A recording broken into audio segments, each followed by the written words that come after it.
Cumprimento a amada igreja com a paz do Senhor.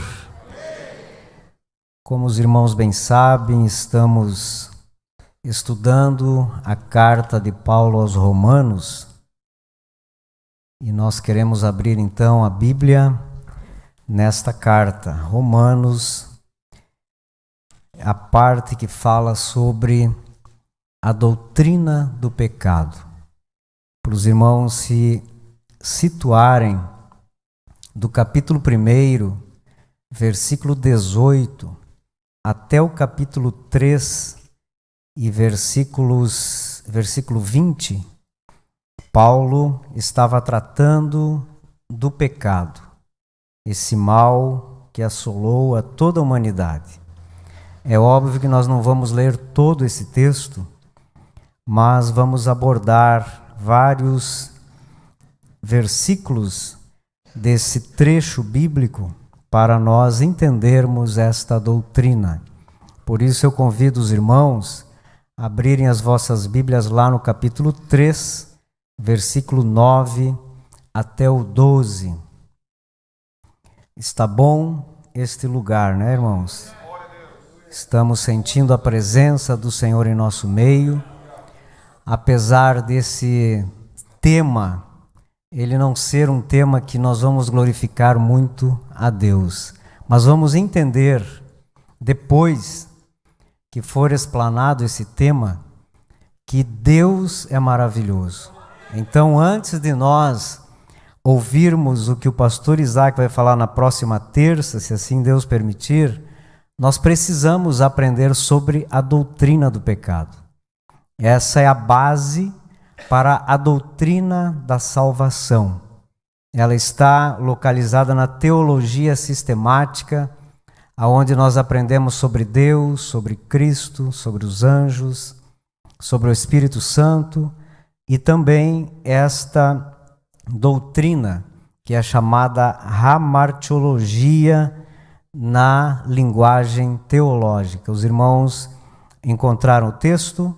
Amém? Romanos capítulo 3, versículo 9 em diante diz assim: Pois que somos nós melhores do que eles?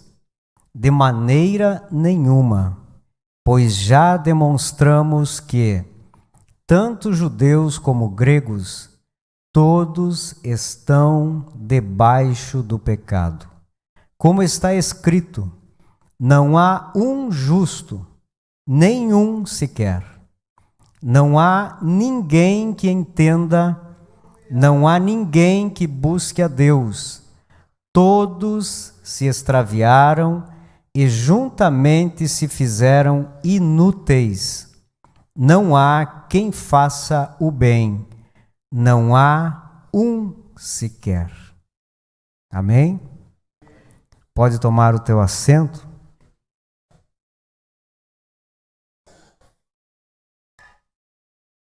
Queridos irmãos, é um tema que é, de certa forma, até difícil de abordar, de falar, porque os irmãos bem viram aqui que Paulo está condicionando toda a humanidade nesta situação. Mas ele estava exortando a igreja de Roma nesta carta. O evangelista Gilmar, na terça-feira passada, deixou muito claro isso, que Paulo estava doutrinando aquela igreja. Porque havia divergência entre judeus e gentios. Nós vamos ver na sequência, mas que o apóstolo Paulo, guiado por Deus, mostra a realidade sobre esse assunto. Primeiro, daqueles que na ocasião tiveram acesso aos seus escritos, lá naquela época. E hoje nós, porque a Bíblia afirma que nós somos pecadores. Mas nós precisamos saber por quê. É muito ouvido que Deus mandou o seu Filho para salvar. Mas tem muitos irmãos que não entendem por quê que nós precisamos ser salvos. Do que que nós precisamos ser salvos? Então, esse tema, esse assunto, ele nos tira estas dúvidas. Para iniciar, nós vamos ver que Deus, na sua perfeição, não poderia criar nada imperfeito. Lá na origem, tudo era perfeito, não havia pecado. O pecado que hoje tão de perto nos rodeia é o que nós temos de pior para a nossa vida cristã. Mas nós vamos ver também que num dado momento, pelo mau uso do livre-arbítrio, o pecado entrou no mundo e corrompeu toda a criação que era perfeita. Adão e Eva, o jardim, toda a criação era perfeito. Mas o pecado que estava já no coração de Lúcifer fez com que toda esta perfeição se tornasse imperfeita, afastando o homem de Deus. E nós vamos ver também que depois que aconteceu isso, o estado de pecaminosidade no ser humano, que é o que somos hoje, é humanamente irreparável. Humanamente irreparável. Nós nos tornamos pecadores, imperfeitos, e não há nada que nós, seres humanos, possamos fazer para sair desta condição. O único que pode é Deus. Podemos até nos autoanalisar e nos encontrar perfeitos. Às vezes nós olhamos para dentro de nós, mas faz um tempo que eu não peco, faz um tempo que eu não brigo com ninguém, eu não digo uma palavra que machuque alguém. Nós podemos até nos analisar desta forma, mas quando nos colocamos à luz do padrão divino, nós não somos nada, somos pó e cinza, porque Deus é perfeito e nós ficamos em uma posição deplorável e depravada da humanidade. E isso é preocupante para nós. Nós vamos ver depois que há forma de sair desta condição. Nós não podemos sair, a única coisa que nós podemos requisitar é o livre-arbítrio. Se nós não soubermos usar o livre-arbítrio, Deus não poderá fazer nada por nós e nós continuaremos nesta condição de depravação. Nós vemos também que o pensamento moderno ou pós-moderno, na era em que vivemos, tem tentado salvar o homem através da educação, das filosofias, da religião e tantas outras coisas. A pretensão é tornar bom aquilo que a Bíblia diz que é pecador e que está mergulhado na lama do pecado. Nós estamos informados que existe uma doutrina que está invadindo muitas igrejas e muitos corações de pessoas que não conhecem a palavra de Deus e outros que até conhecem, mas nunca entregaram a sua vida realmente a Cristo, que não há mais pecado, que não há inferno, que o céu ou o inferno é aqui. E isso nos preocupa demasiadamente. Será que Paulo estava mentindo quando escreveu para os romanos? Será que Paulo estava escrevendo algo da sua própria cabeça? Não estava sendo inspirado pelo Espírito Santo? Aqui está muito claro. Não há um justo sequer, por causa do pecado. O contexto é muito claro. Queridos, do capítulo 1, versículo 18, nós vamos ler o seguinte: do céu se manifesta a ira de Deus sobre toda a impiedade e injustiça dos homens que detêm a verdade pela injustiça. Quando nós lemos isso, nós vamos saber que, em primeiro lugar, Deus é santo e não tolera qualquer tipo de pecado. Deus simplesmente é santo, mas não é aquele santo que nós vemos uma imagem e as pessoas dizem, ali está o santo fulano de tal, que diante dele pode até acontecer um pecado e ele não vai fazer nada. Mas Deus é diferente. Deus é santo e não permite que a sua santidade seja marcada por qualquer situação de pecado. Deus, ele tem uma espécie de barreira automática que não aceita isso. Nós vamos ver também que a santidade de Deus está relacionada à manifestação da sua ira contra o pecado.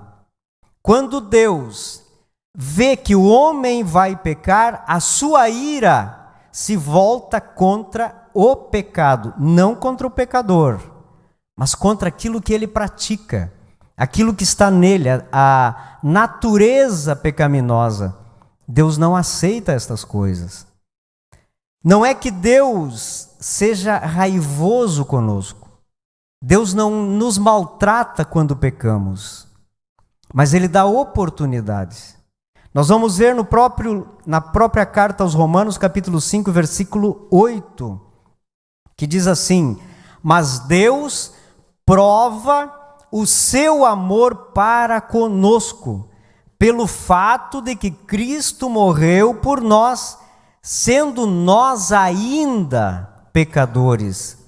Mesmo nós sendo pecadores, Deus enviou o seu Filho, que morreu por nós, para provar que Deus nos ama, mas não ama, não aceita, não tolera o pecado. E a sua ira é contra o pecado. Esta ira de Deus é uma autodefesa. Não que o pecado possa contaminar Deus.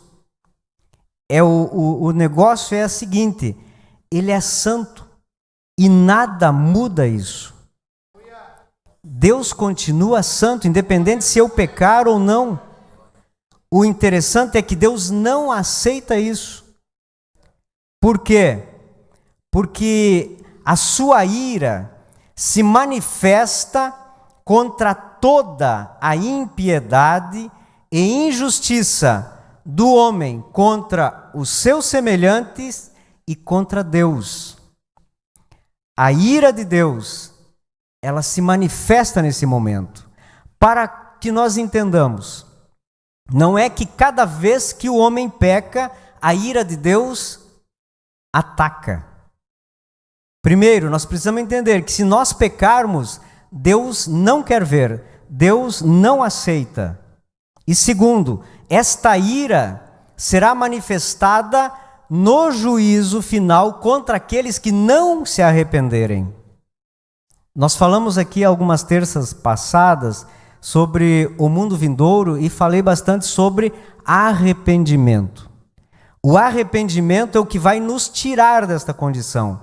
Então, se nós permanecermos no pecado, vai chegar o momento em que Deus vai colocar toda esta ira contra o pecado na nossa conta, porque nós não aceitamos, em primeiro lugar, o Filho de Deus. Nós não nos arrependemos, não aceitamos a graça de Deus, não honramos a Deus como deveríamos. E então, esta ira será manifestada contra o ser humano.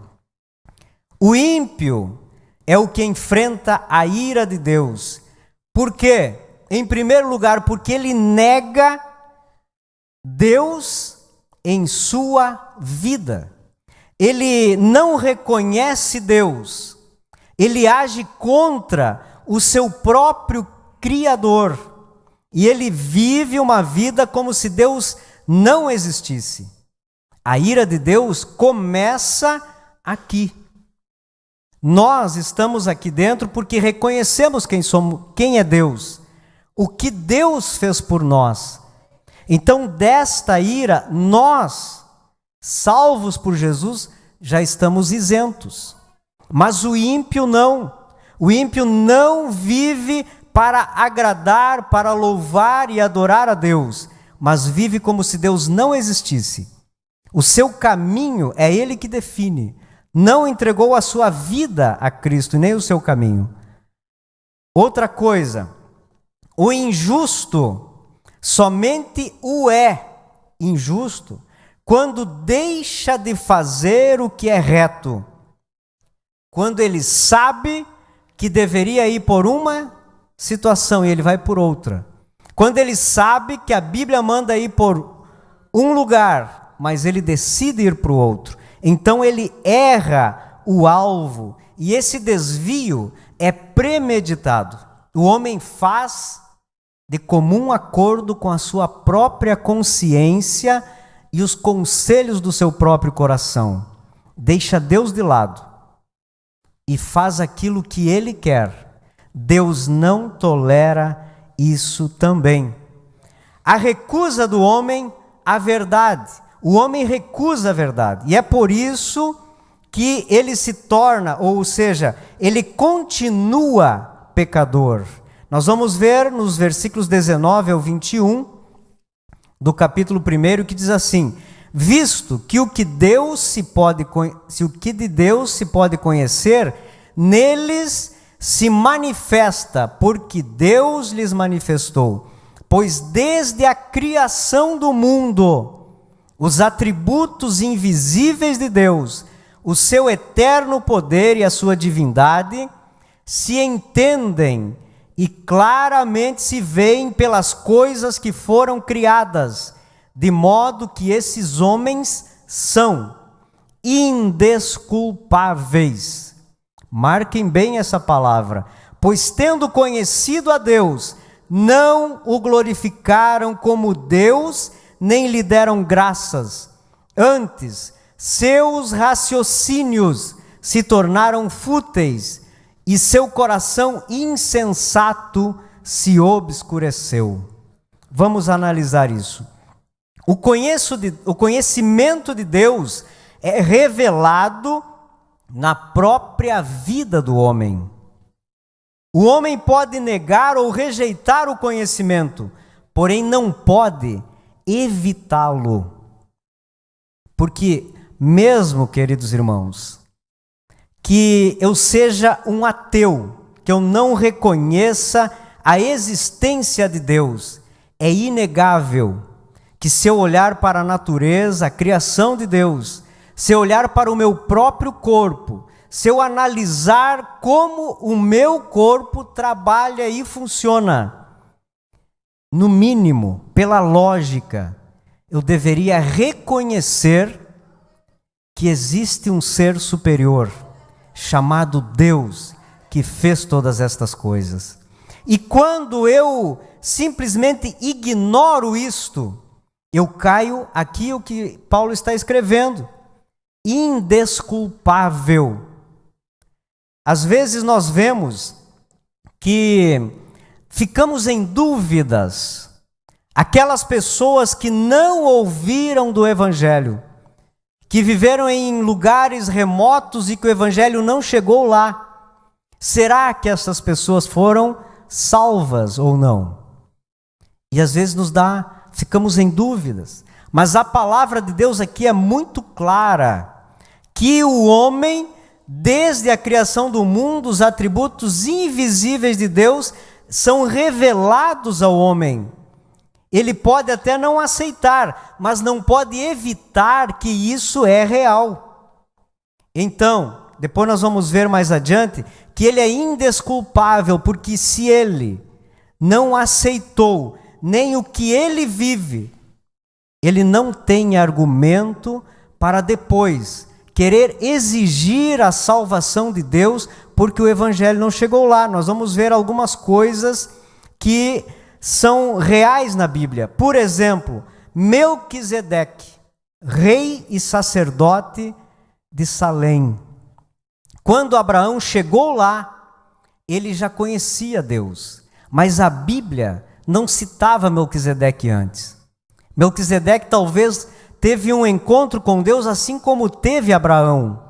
Então, Deus de todas as formas, ele se revela ao homem, inclusive através da criação.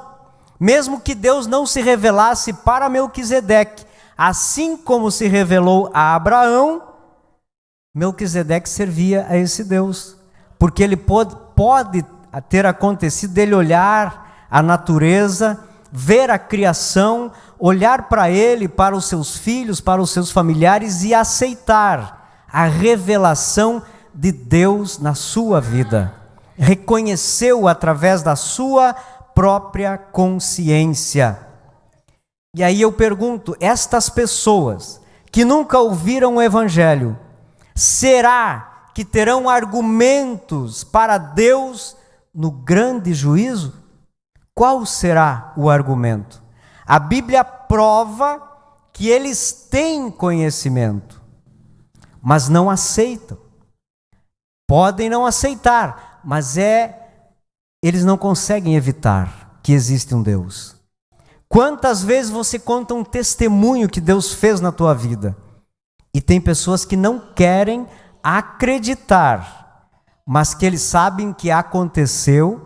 Isso eles têm que aceitar, porque Deus existe, porque Deus está no controle de todas as coisas.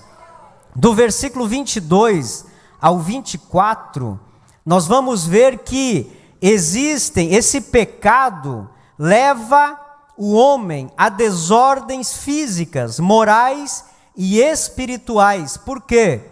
Pelo simples fato de rejeitarem a Deus. Vemos que o primeiro erro, a primeira desordem surge quando se rejeita a Deus. O homem fica à mercê da sua própria sorte.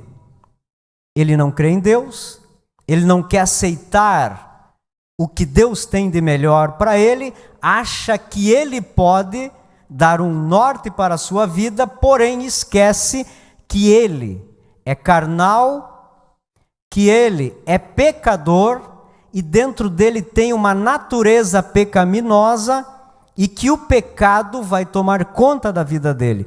Qual o destino desta pessoa? Nós vamos ver também que a primeira coisa que Deus trata através de Paulo é que existe idolatria. Nós vamos ver no versículo 22, dizendo-se sábios, tornaram-se loucos e mudaram a glória do Deus incorruptível em semelhança da imagem de homem corruptível, bem como de aves, quadrúpedes e répteis, pelo que Deus os entregou às suas concupiscências, a imundícia, para desonrarem seus corpos entre si.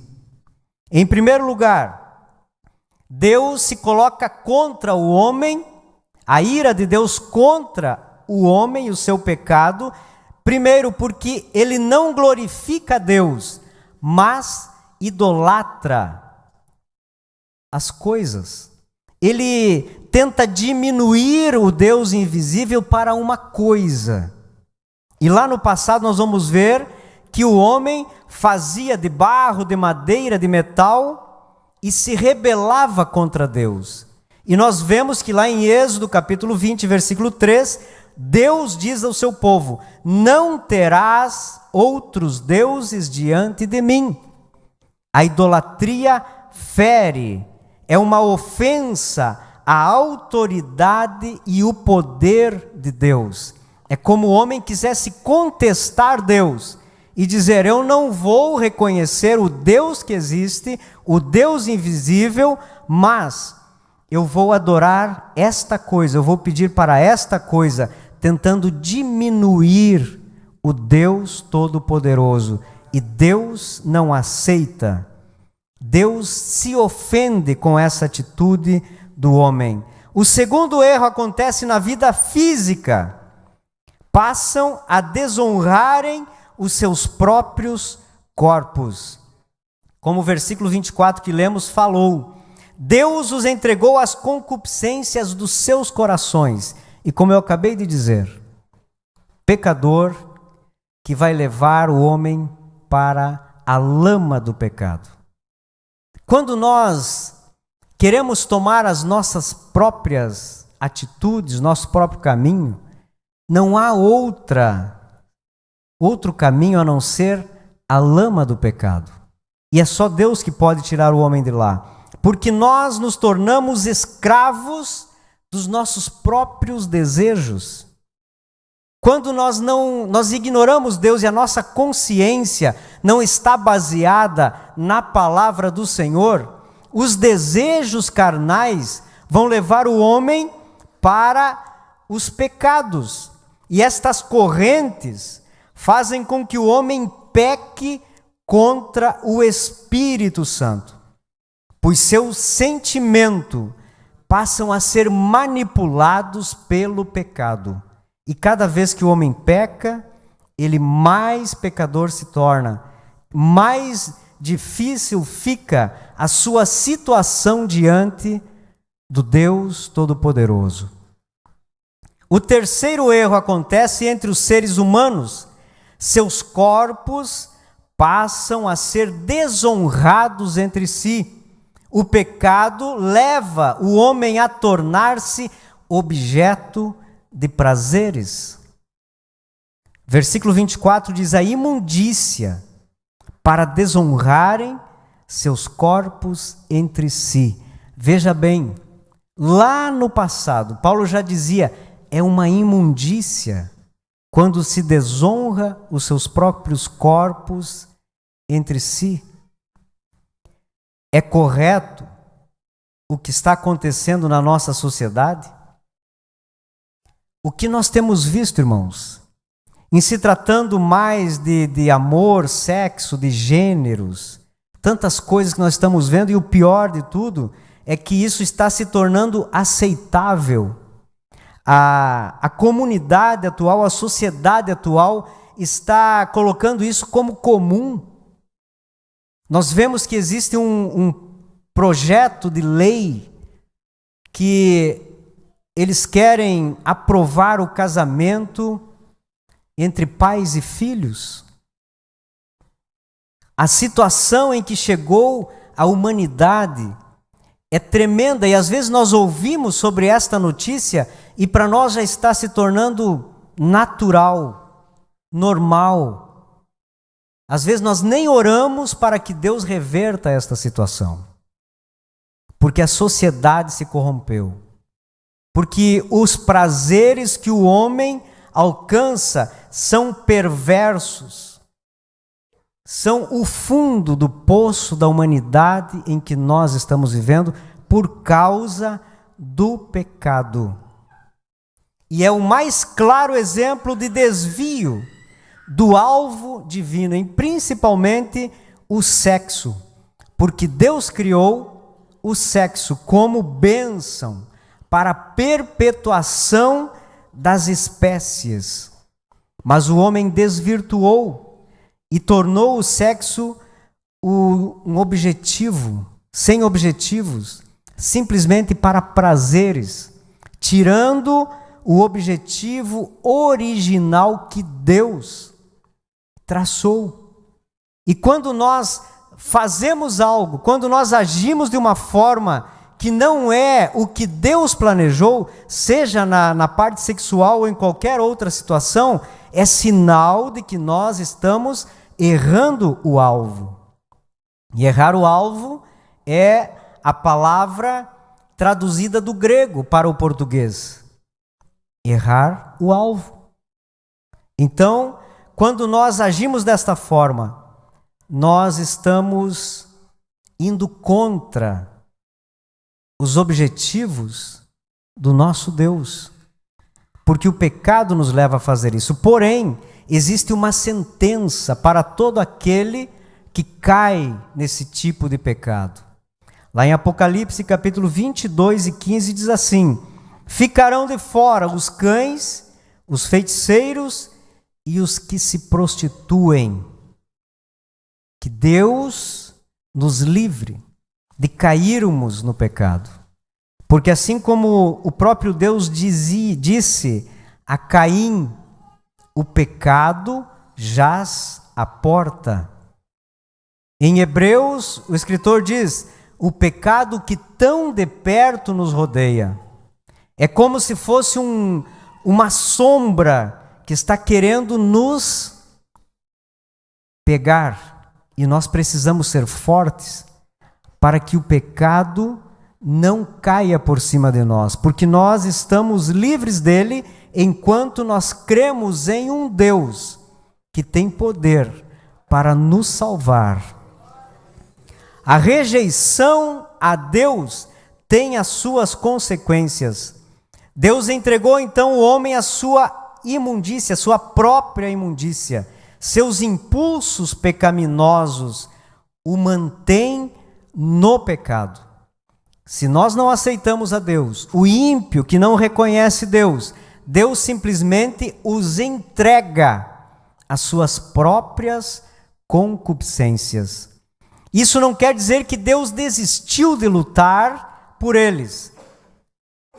Não é que Deus não possa lutar por eles, mas é porque o ímpio decidiu optar pelo pecado em detrimento a Deus.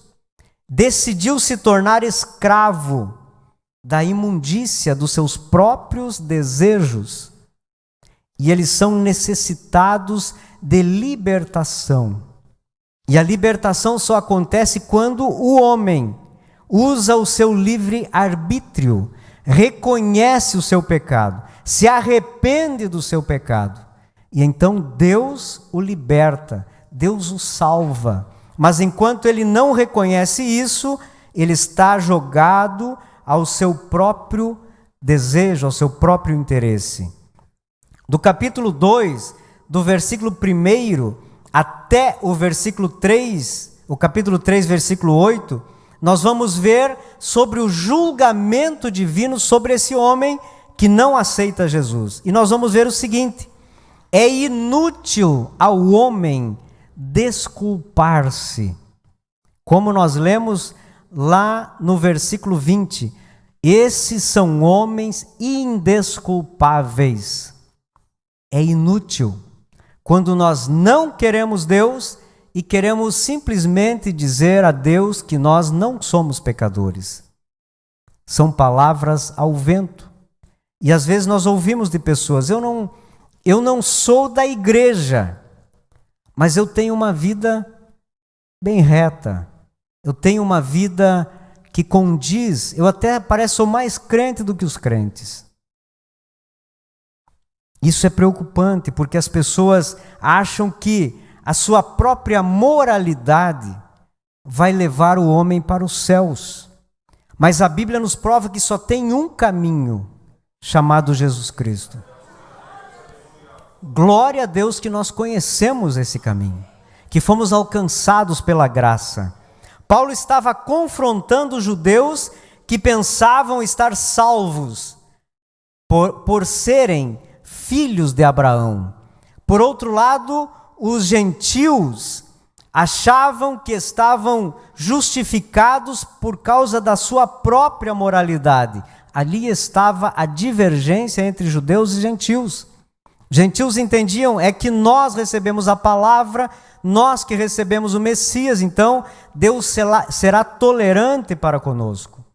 E os gentios, da mesma forma, tinham os seus argumentos, dizendo: nós somos mais morais, nós temos uma moralidade maior do que os judeus. Mas Paulo, do versículo 2, capítulo 2, versículo 1, diz assim: portanto, és indesculpável quando julgas, quem quer que sejas, pois te condenas a ti mesmo naquilo em que julgas, porque tu, que julgas, fazes o mesmo.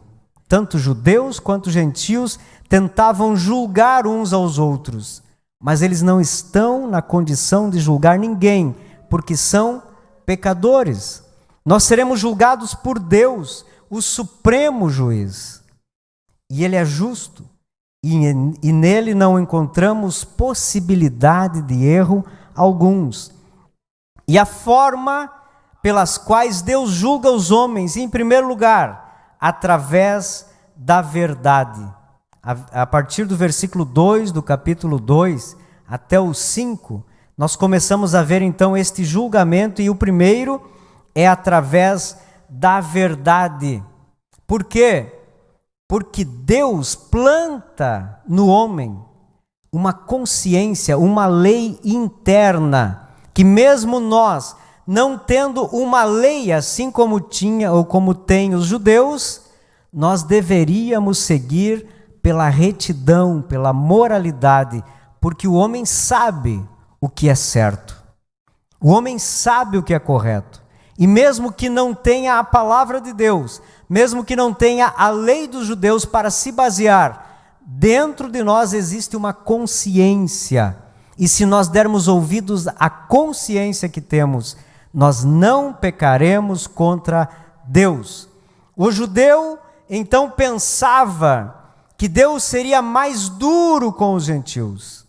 Mas Paulo deixa claro para os judeus também, lá no capítulo 3, versículo 10, não há um justo, nenhum sequer, inclusive entre nós, nenhum. Somos necessitados da misericórdia de Deus. Deus vai julgar também conforme a lei. Do versículo 12 até o 16 do capítulo 2, nós vamos ver que Deus julgará tanto os que pecaram antes da lei, como os que pecaram no tempo da lei, assim como nós no tempo da graça. Para cada um existiu uma lei, que era a justiça. E se nós decidimos ignorar a obra de Deus na vida do homem, nós seremos julgados por isso. Versículos 15 e 16, nós vamos entender que é necessário sabermos a lei que Deus gravou nos nossos corações. A lei da consciência, ela existe desde a criação do homem. Quando a criança nasce, ela já nasce com uma lei no seu coração. E mesmo que ela cresça e muitas vezes ela comece a fazer algo errado, a mãe vai auxiliar para que ela não faça o que é errado. E aos poucos ela vai entendendo, mesmo que ela não saiba ler e não possa aplicar a Bíblia na sua vida, ela vai começar a lembrar dos ensinamentos dos pais, dos ensinamentos da escola dominical, e a sua consciência vai levá-la a uma vida reta diante de Deus. Então, o homem deixou, através do pecado, que se obscurecesse essa lei, e não deu mais ouvidos à lei do coração, permitindo que o pecado tomasse conta. E quando chegamos no capítulo 3, versículos 9 ao 20, nós vamos ver que Paulo começa a encerrar este assunto aos romanos, dizendo que toda a tentativa da justificação do homem, judeu ou gentil, diante de Deus, é frustrada. Não há uma forma de nós nos justificarmos por nossas próprias forças diante de Deus. E ele diz mais: todas as acusações feitas contra judeus e gentios têm provas convincentes, porque Deus toma nota de todas elas. E isso é fato incontestável. O versículo 9 do capítulo 3 nos deixa muito claro: pois que somos nós melhores do que eles? Alguém pode dizer: eu sou melhor do que o meu irmão? Não podemos, porque estamos debaixo do mesmo poder do pecado. Teríamos um meio de nos proteger da ira divina? Por nós, nenhuma maneira de nos proteger. Por quê? porque nós estamos debaixo do pecado e necessitamos da graça e da misericórdia de Deus. E Deus abriu esta porta para nós. Somos incapazes de nos libertar do poder do pecado, porque o homem, apesar de indesculpável, ele não tem força suficiente para vencer a sua própria carne, a sua natureza pecaminosa e a tentação do inimigo. E é por isso que o pecado jaz à porta. Queridos, o veredicto final de Deus contra o pecado está lá nos versículos 19 e 20 do capítulo 3, que diz assim: Ora, nós sabemos que tudo o que a lei diz, aos que estão debaixo dela o diz, para que toda a boca esteja fechada e todo mundo seja condenável diante de Deus. Por isso ninguém será justificado diante dele pelas obras da lei, antes pela lei vem o conhecimento do pecado. E quando vem o conhecimento, nós seres humanos, sabendo que existe pecado, nós então necessitamos de um Salvador, para que tenhamos vida em Cristo. Chegando ao final e ao entendimento que é impossível escapar desta sentença divina, Paulo não nos dá alternativas para desculpas. Nós não podemos simplesmente chegar diante de Deus e dizer: me perdoa, me desculpa pelos meus pecados. Isso não vai resolver o nosso problema. Mas existe algo que resolve os nossos problemas, porque somos pecadores. Esta é a conclusão que nós chegamos com esse texto. Devemos reconhecer a nossa miséria, a posição diante da ira de Deus contra o pecador. Precisamos reconhecer que nada podemos fazer para nos salvar. Somente Deus, através de Jesus, tem o antídoto que tira o homem do lamaçal do pecado. Deus, através da sua graça, nos concedeu uma única oportunidade. Através do livre-arbítrio, podemos ou não aceitar. Depende de mim, depende de você. Porque todos estamos nesta condição. Estamos debaixo do pecado. Se pudéssemos fazer alguma analogia de como está a nossa situação, nós somos descartáveis. Se nós fôssemos lixo, o caminhão do lixo ele passa e os lixos são jogados para dentro do caminhão. E de repente vem um negócio que empurra para dentro. E eu vejo como se alguém esperasse e dissesse: espera, quem quer sair daí? Saia, porque existe a última oportunidade para quem quer. Nós estamos todos condenados, mas passíveis de escolher o que Deus quer para as nossas vidas. E um dos versículos mais conhecidos da Bíblia Sagrada, João capítulo 3, versículo 16. O que diz lá? Porque Deus amou o mundo de tal maneira que deu seu Filho unigênito, para que todo aquele que nele crê não pereça, mas tenha a vida eterna. Vamos dizer todos juntos? Porque Deus amou o mundo de tal maneira que deu o seu Filho unigênito, para que todo aquele que nele crê não pereça, mas tenha vida eterna. Existe pecado que possa te segurar diante da graça divina? Diante do sacrifício de Jesus Cristo? Paulo estava aqui deixando muito claro que nós estamos debaixo do pecado. Mas para entendermos a salvação, a doutrina da salvação, Nós precisamos saber de onde Deus está nos tirando. É desta situação. Ele nos tira lá do charco de lodo e coloca os pés sobre uma rocha, chamada Jesus Cristo. E para entendermos, como eu já falei, o que o pastor Isaac vai falar, depois o pastor Argemiro, depois o pastor João, nós precisamos saber isso aqui. Talvez o assunto é monótono, o assunto é difícil de assimilar, mas se nós não saber de onde saímos, nós não daremos valor ao sacrifício de Jesus, o nosso Salvador e Senhor. Se coloque em pé.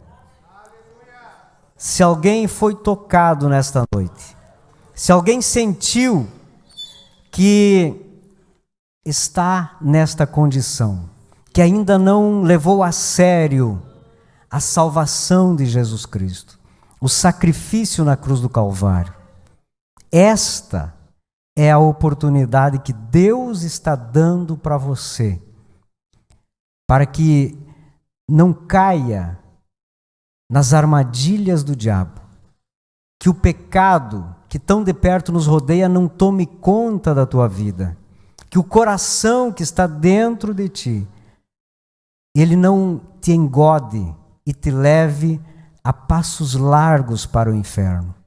O abismo é real, mas o céu também é real.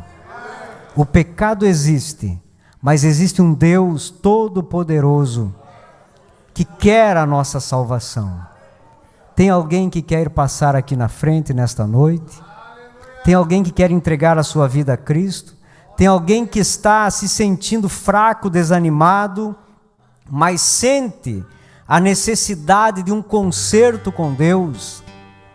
Este ensino, ele precisa criar em nós uma prática para que nós não nos deixamos vencer pela nossa natureza pecaminosa, mas que precisamos confiar mais no Deus Todo-Poderoso. Se não tem ninguém, eu convido aqui o pastor Argemiro, que vai orar pela igreja e vai encerrar a nossa reunião nesta noite. Que Deus abençoe a todos, em nome de Jesus.